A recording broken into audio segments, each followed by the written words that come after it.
एक परिवार गांव के बाहर एक पुराने लेकिन सुंदर घर में सामान लेकर पहुंचता है। घर पुराना है लेकिन साफ सुथरा।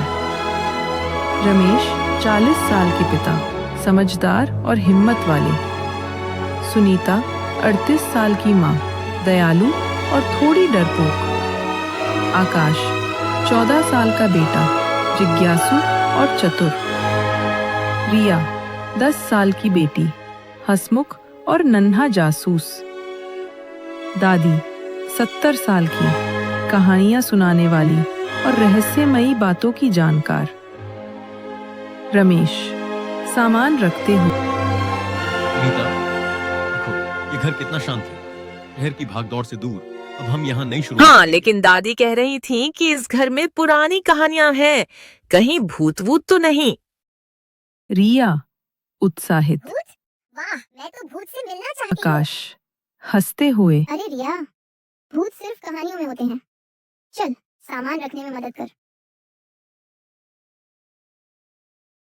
दादी मुस्कुराते हुए। बच्चों, इस घर में पुराने जमाने की आत्माएं हो सकती हैं। रात को अजीब आवाजें सुनाई देती हैं। परिवार हंसता है, लेकिन सुनीता थोड़ी घबराई हुई दिखती है। रात का समय, परिवार घर में सेटल हो चुका है। सभी अपने कमरों में सो रहे हैं। अचानक रात में हल्की सी सिसकारी और खटखट की आवाज आती है। सुनीता जागते हुए। रमेश, ये आवाज क्या थी? कोई खिड़की खुली रह गई क्या? रमेश उठकर देखते हुए। तब बंद है सुनीता, शायद हवा का शोर है। रिया कमरे से निकलकर। पापा, मैंने किसी को फुसफुसाते सुना। क्या ये भूत है? आकाश मजाक में। रिया, तू तो हर चीज को भूत समझ लेती है। चल देखते हैं। परिवार एक साथ घर के हॉल में जाता है। वहां एक सफेद साया सीढ़ियों पर दिखता है और गायब हो जाता है। सभी हैरान रह जाते हैं। अगली सुबह परिवार हॉल में बैठकर बात कर रहा है। दादी पुरानी कहानी सुनाती हैं। दादी, इस घर में पहले एक बूढ़ी औरत रहती थी, मालती। वो बहुत अकेली थी। लोग कहते हैं कि उसकी आत्मा अब भी यहाँ भटकती है। रिया उत्सुक। लेकिन मालती आंटी भूत क्यों बनी? क्या वो नाराज है? दादी, ये सब कहानियां हैं, लेकिन हम इस रहस्य को सुलझाएंगे।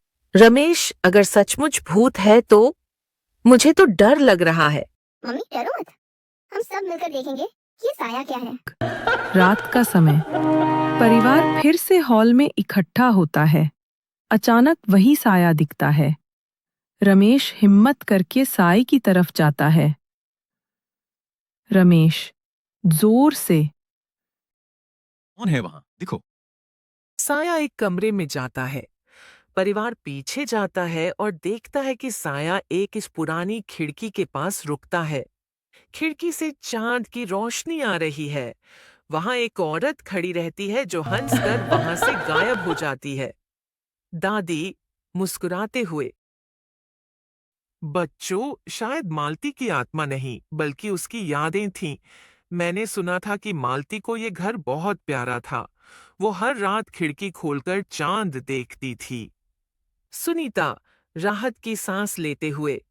तो ये सब हवा और रोशनी का खेल था, लेकिन मालती की कहानी सुनकर मन उदास हो गया। रमेश और पूरा परिवार चांद की रोशनी को देखते हैं। परिवार हॉल में बैठा है। माहौल अब हल्का और खुश मिजाज है। रिया, अब मुझे ये घर और प्यारा लग रहा है। मालती आंटी की यादें यहाँ हैं। आकाश, हाँ, और अब हमें भूत से डरने की जरूरत नहीं। सुनीता, रमेश, हम इस घर को और सुंदर बनाएंगे मालती के लिए। दादी। बिल्कुल, ये घर अब हमारा है और हम यहाँ ढेर सारी खुशियाँ भर देंगे।